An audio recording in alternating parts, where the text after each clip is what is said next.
آئیے حصول برکت کے لیے انتہائی ادب و محبت کے ساتھ درود شریف پڑھ لیں۔ اللہم صلی علی سیدنا و شفیعنا و طبیبنا و مولانا و ملجانا محمد معدن الجود والکرم و آلہ و بارک وسلم۔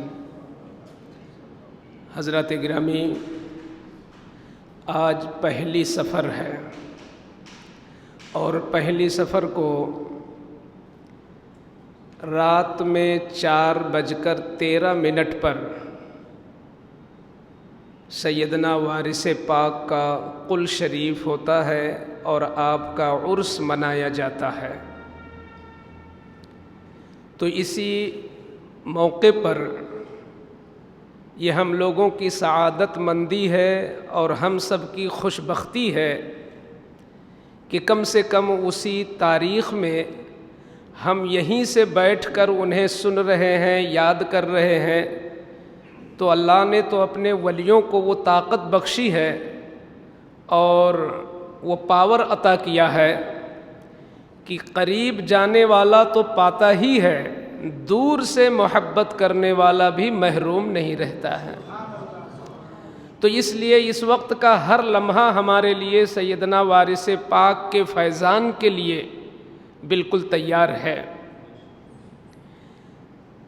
عام زبانوں پر بس انہیں وارث پاک، وارث پیا، حاجی وارث علی اسی نام سے آپ سنتے ہیں، لیکن اگر اس کو ہم عالمانہ زبان میں کہیں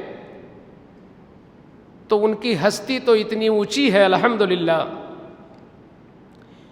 کہ امام الواصلین، سید العاشقین،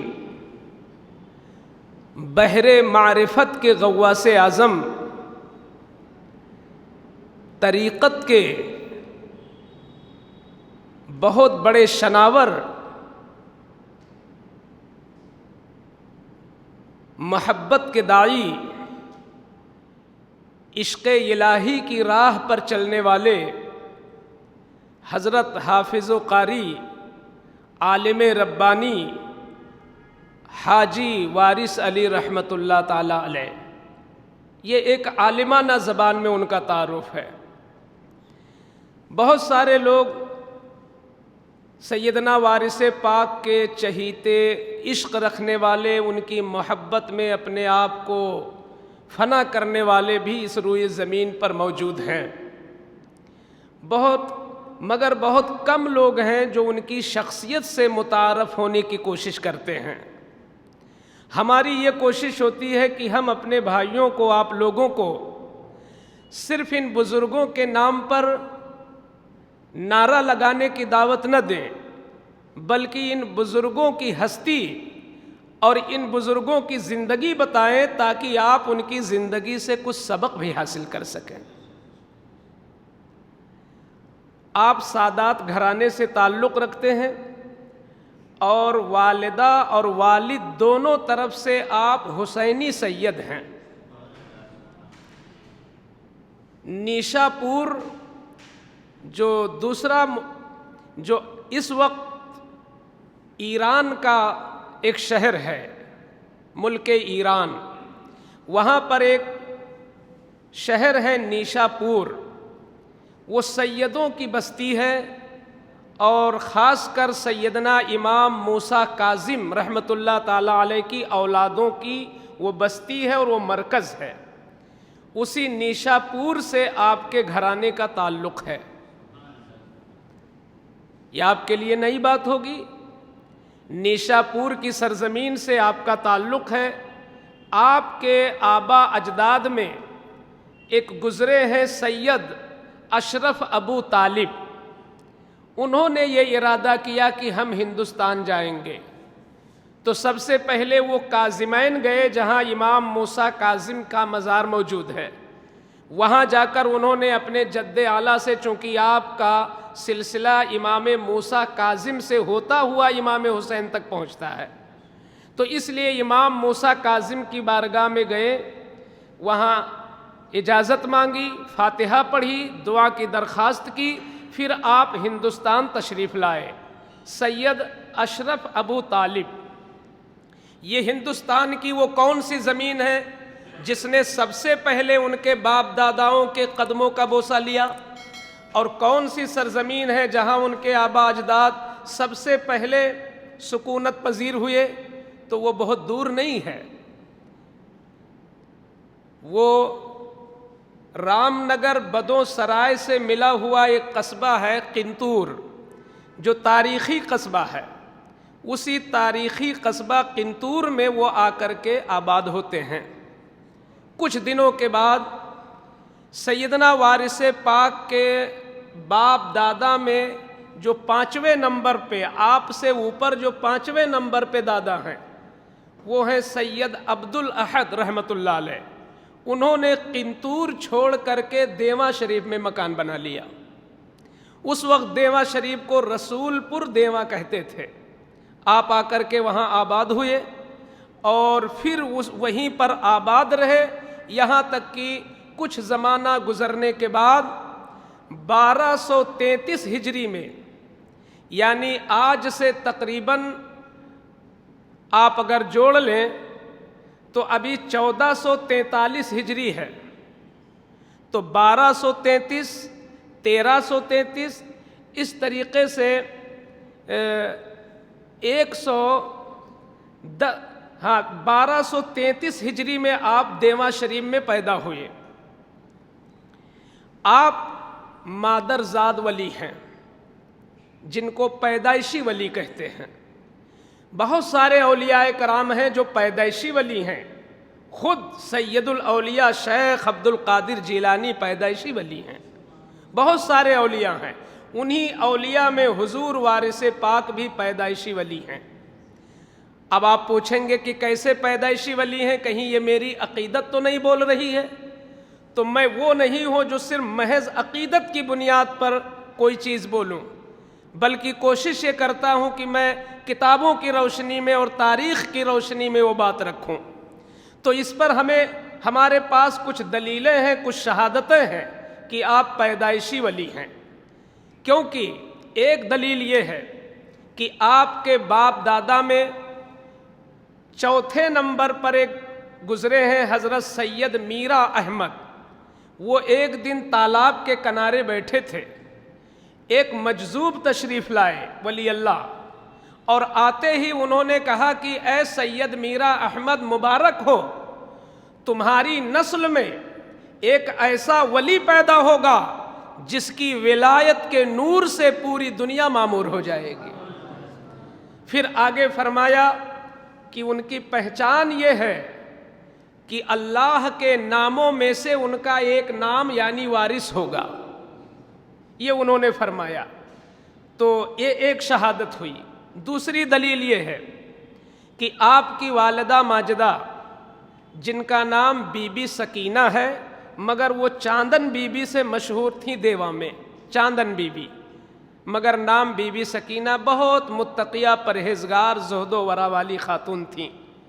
وہ فرماتی ہیں کہ جب میرا وارث پیدا ہوا تو 11 رمضان کی تاریخ تھی۔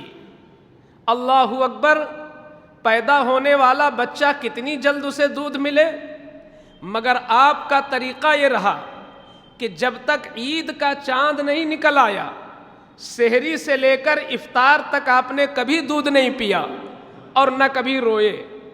یہ واقعہ اس زمانے بھی مشہور ہوا تھا کہ دیواں میں سادات گھرانے میں ایک ایسا بچہ پیدا ہوا ہے جو پیدا ہوتے ہی روزہ رکھ رہا ہے۔ اس سے دنیا نے سمجھا کہ آپ پیدائشی ولی ہیں۔ یہ ایسے ویسے بچوں کا کام نہیں ہوتا ہے، یہ ان کا ہوتا ہے جنہیں اللہ چن لیا کرتا ہے، یہ مخصوص بندوں کا کام ہوتا ہے۔ تو یہ دوسری دلیل ہے جو آپ کے پیدائشی ولی ہونے کو ظاہر کرتی ہے۔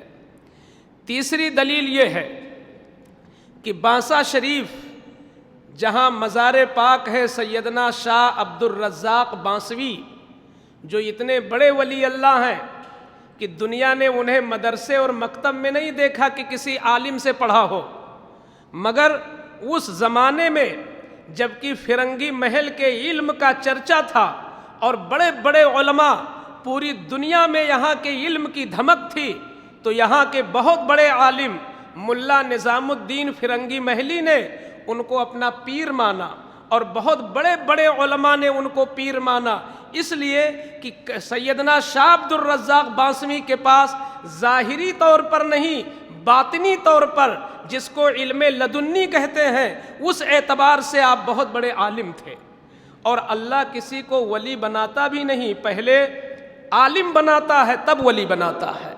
امام غزالی فرماتے ہیں ما جعل اللہ ولیا جاہلا قط، اللہ کبھی کسی جاہل کو ولی نہیں بناتا۔ تو اب اگر کوئی ولی ہے تو اس کا مطلب عالم پہلے ہے، ولی بعد میں ہوا ہے۔ تو سیدنا عبد الرزاق بانسوی نے ایک موقع پر فرمایا، کتابوں میں ان کا یہ قول نقل ہے، انہوں نے فرمایا کہ میری پانچویں پشت میں ایک ایسا سورج نکلے گا کہ جس کی روشنی آج ہی سے میں دیکھ رہا ہوں۔ تو لکھنے والوں نے لکھا کہ وہ پانچویں پشت میں نکلنے والا سورج کوئی اور نہیں، اشارہ وارث پاک کی طرف تھا۔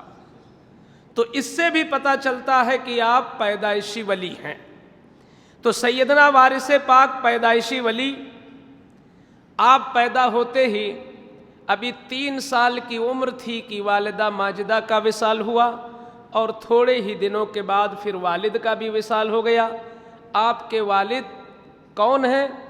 حضرت حافظ حکیم مولانا محدث سید قربان علی شاہ رحمۃ اللہ علیہ۔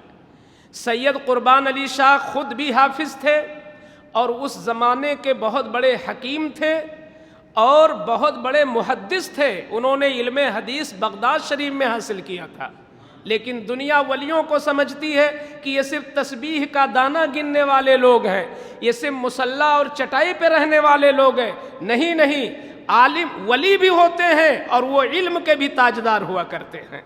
تو آپ کے والد گرامی بہت بڑے محدث تھے، اور خود سیدنا حافظ وارث علی، کتنے لوگ جانتے ہیں کہ وارث پاک حافظ قرآن بھی تھے؟ بہت بڑے حافظ قرآن اور بہت اچھے قاری تھے۔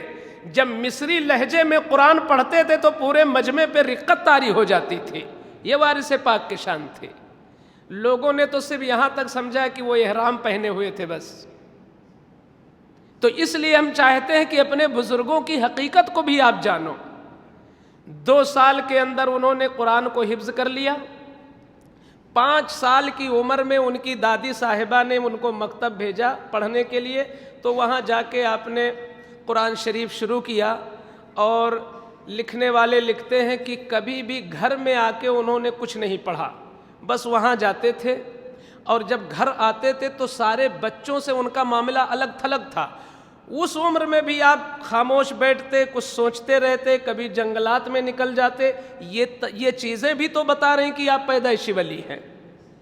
2 سال میں قرآن حفظ کیا، اور 2-2.5 سال اور کبھی ان سے کبھی ان سے، اور خاص کر انہوں نے اپنے والد سے یعنی سید قربان علی شاہ رحمۃ اللہ علیہ اور اپنے پیر اور بہنوئی، ان کے سگے بہنوئی تھے سید خادم علی شاہ، جن کا مزار اسی لکھنؤ گولا گنج میں ہے۔ کتاب میں گولا گنج لکھنؤ لکھا ہوا ہے، تو ان کا مزار پاک ہے۔ وہی حاجی وارث علی رحمۃ اللہ علیہ کے سگے بہنوئی بھی ہیں، اور انہی سے ان کو خلافت بھی حاصل ہے، اور انہی سے آپ مرید بھی ہیں۔ تو چند سال آپ نے پڑھا، مگر بہت بڑے عالم تھے حاجی وارث علی رحمۃ اللہ علیہ، کیونکہ بڑے بڑے علماء نے جہاں ان سے باطنی فیض حاصل کیا ہے، وہی ان سے ظاہری علم بھی حاصل کیا ہے۔ سیدنا وارث پاک جب 11 سال کی عمر میں ہوتے ہیں تو سیدنا خادم علی شاہ رحمۃ اللہ علیہ ان کو مرید کرتے ہیں، دستار باندھتے ہیں، اور پھر ان کے وصال کے بعد اتفاق رائے سے ان کو سجادہ نشین بنا دیا گیا۔ مگر آپ کے اندر ایک معاملہ بالکل الگ تھلگ تھا، ایک الگ معاملہ تھا جو تمام اولیاء اللہ سے بالکل الگ تھا۔ وہ کیا تھا؟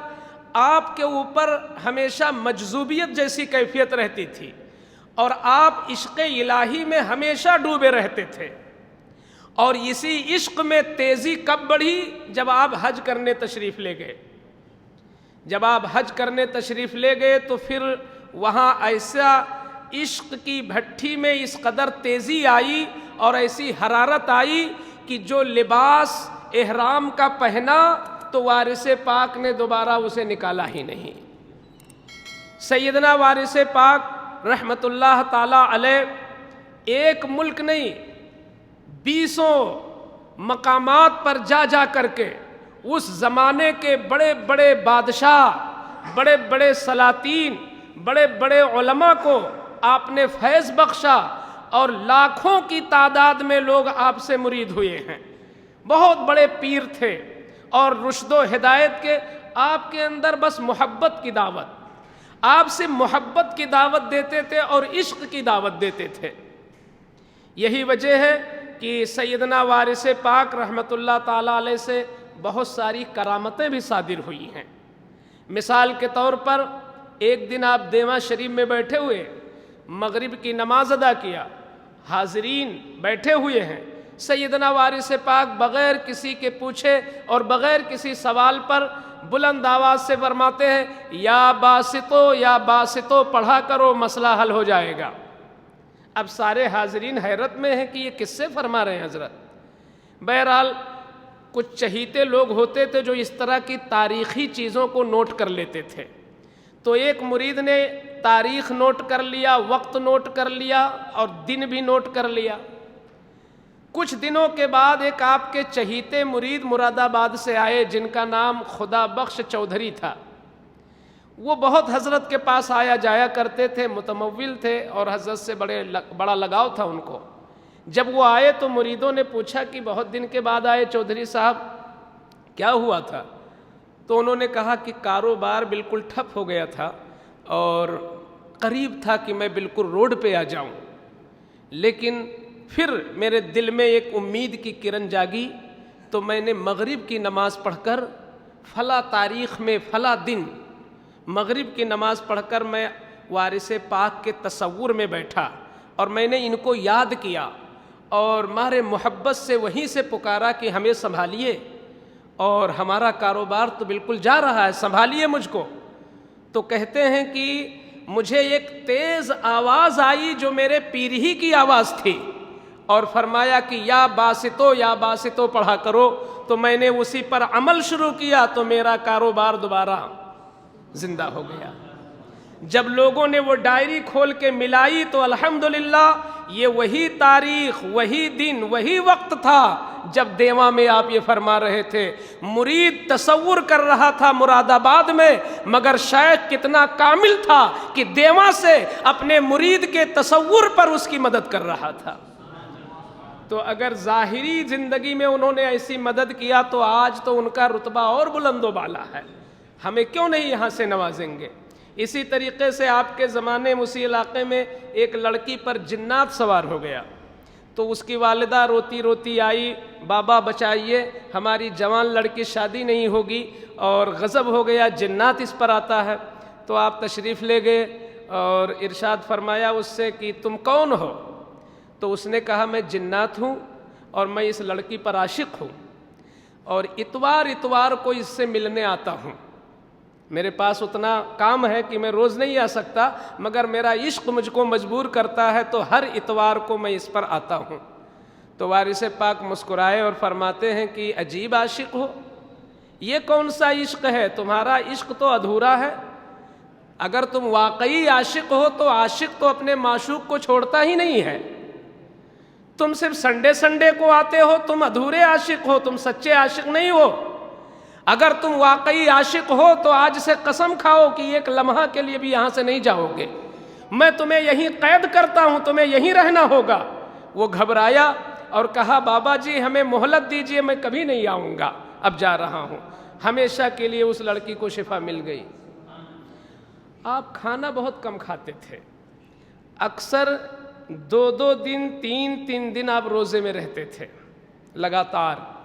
جب آپ گئے ہیں حج کرنے کے لیے تو بمبئی تک تو پیدل ہی گئے ہیں، علاقہ در علاقہ بزرگوں کے یہاں حاضر ہوتے ہوئے، اجمیر شریف وغیرہ، بریلی اجمیر ہوتے ہوئے آپ جب وہاں پہنچے ہیں بمبئی اور جہاز پر سوار ہوئے تو پانی والا جہاز تھا اس زمانے میں، تو کئی روز لگ جاتے تھے۔ آپ بالکل نیچے درجے میں تو آپ نے سوچ لیا کہ کھانا ہی نہیں کھانا، ہفتہ بھر گزر گیا۔ تو ایک دن جہاز اچانک رک گیا، اور جہاز میں ایک شخص تھا جو بہت مالدار تھا، نیک تھا۔ اس کو خواب میں حضور سے بشارت ہوئی، آقا نے ارشاد فرمایا کہ تم لوگ کھا رہے ہو اور میری ایک اولاد بھوکی ہے، اس میں جب تک کھانا نہیں کھلاؤ گے تمہارا جہاز نہیں چلے گا۔ تو انہوں نے سوچا کون ہے اس میں، تو انہوں نے چالاکی کیا کہ لاؤ سب کی دعوت کر لوں، اسی میں کوئی ہوگا۔ سب کی دعوت کیا، مگر حضرت وارث پاک نچلی منزل میں رہے، آپ تشریف نہیں لے گئے، پھر جہاز نہیں چلا۔ دوسرے دن پھر بشارت ہوئی۔ اس طریقے سے باقاعدہ کپتان نے جا کے پورے جہاز میں دیکھا، تو جا کر کے کونے میں ایک سن رسیدہ اور احرام پوش سادہ لباس پہنے ہوئے استغراقی کیفیت طاری تھی، وہ قدموں پہ پڑ گیا اور عرض کرتا حضور ضرور تناول فرما لیں، چاہے چند لقمے۔ حضرت وارث پاک نے جیسے ہی لقمے تناول کی، الحمدللہ جہاز چل پڑا تھا۔ تو اس طریقے سے آپ کی کرامتیں خود سیدنا سرکار امام اہل سنت اعلیٰ حضرت عظیم البرکت، جن کی شان الحمدللہ اتنی اعلیٰ و بالا ہے کہ اس وقت اپنے زمانے میں ہندوستان کے امام اعظم ابو حنیفہ اعلیٰ حضرت تھے۔ اعلیٰ حضرت کو دنیا آج تک نہیں جان سکی جو شان ہے اعلیٰ حضرت کی۔ آپ ماہرہ شریف سے مرید ہوئے اعلیٰ حضرت، اور جوانی کا بھی عالم تھا، 22-23 سال کی عمر تھی۔ تو آپ ایک بار خیر آباد تشریف لائے اعلیٰ حضرت، اور آپ کے ساتھ اور بھی علماء تھے اس زمانے کے، مثلاً تاج الفہول سید حضرت عبد القادر بدایونی رحمۃ اللہ علیہ، بہت بڑے عالم، وہ بھی اعلیٰ حضرت کے ساتھ میں تھے، اور لوگ بھی تھے۔ تو جب خیر آباد تشریف لائے تو یہیں سے دیواں بھی گئے، توجہ سے سنیے گا، خیر آباد کے بعد دیواں بھی گئے۔ یہ بات اگرچہ کتاب میں نہ ملی، مگر بہت سارے علماء اس کو بیان کرتے ہیں، یہ مشہور ہے بات کہ امام اہل سنت اعلیٰ حضرت بھی دیواں شریف آئے۔ اور اس میں قباحت کیا ہے، اعلیٰ حضرت کی ولادت ہو رہی ہے 1272 ہجری میں، اور وارث پاک کی پیدائش ہو رہی ہے 1233 ہجری میں، اور تقریباً 90 سال کی عمر ہوتی ہے وارث پاک، تو دونوں کا زمانہ تو ایک ہو گیا۔ اعلیٰ حضرت بھی جس زمانے میں ہے اس زمانے میں وارث پاک بھی ہیں، اور یو پی ہی کے اندر بریلی بھی ہے، یو پی کے اندر دیواں بھی ہے، تو ملاقات میں کون سی چیز حائل ہے؟ تو اس لیے اعلیٰ حضرت جب پہنچے تو سرکار وارث پاک نے بڑی قدر کیا۔ آپ یوں بھی بہت مہمان نواز تھے، اور حقیقت میں جو سادات کی ایک ریت ہے اور سادات کی جو ایک پہچان ہے سخاوت، وہ ان میں تھی۔ آپ کی دادی صاحبہ کا بیان ہے کہ جب وہ چھوٹے تھے تبھی پیسے لے جا کر کے اتنا بڑا بتاشا بنواتے تھے، جب 5 سال اور 7 سال کی عمر کے تھے، اتنا بڑا بتاشا بنواتے ایک حلوئی سے، اور توڑ کر کے بچوں میں تقسیم کرتے رہتے تھے۔ یہ اس دور میں ان کا عالم تھا وارث پاک کا۔ تو جب اعلیٰ حضرت آئے اور علماء آئے تو سب کی عزت ہوئی وہاں پر۔ جب چلنے لگے تو اعلیٰ حضرت کی عمر کم تھی، وہ تھوڑا رک گئے، اور بزرگوں سے بڑی محبت بھی تھی اعلیٰ حضرت کو۔ آپ رک گئے اور کہتے ہیں کہ سرکار کچھ دعا فرما دیجئے ہمارے لیے، آپ کچھ ہمارے لیے دعا کر دیجئے۔ تو وارث پاک فرماتے ہیں کیا دعا کرنے، آپ تو خود ہی اعلیٰ ہو، آپ تو خود ہی اعلیٰ ہو، آپ تو خود ہی اعلیٰ ہو۔ بہت سارے علماء کہتے ہیں کہ یہ وارث پاک کا وہی لفظ تھا جس کی وجہ سے دنیا نے ان کو اعلیٰ حضرت کہا ہے۔ تو وارث پاک الحمدللہ بہت بڑی ہستی ہیں، مقام ان کا عشق ہے، اور وہ عشق کے مقام پہ جو فائز ہوتا ہے اس کے ہر عمل پر نگاہ نہیں رکھی جاتی ہے، ان کا معاملہ کچھ الگ تھلگ ہوتا ہے۔ اسی وجہ سے آخری وقت میں جب لوگوں نے کہا کہ حضور آپ کا سجادہ نشین کون بنے گا، آپ کس کو خلافت عطا فرمائیں گے، تو آپ نے فرمایا میرا مسلک تو عشق ہے، اور عشق میں کسی کو خلیفہ نہیں بنایا جاتا، اور عشق میں کسی کو نائب نہیں بنایا جاتا ہے، میرا مسلک عشق ہے۔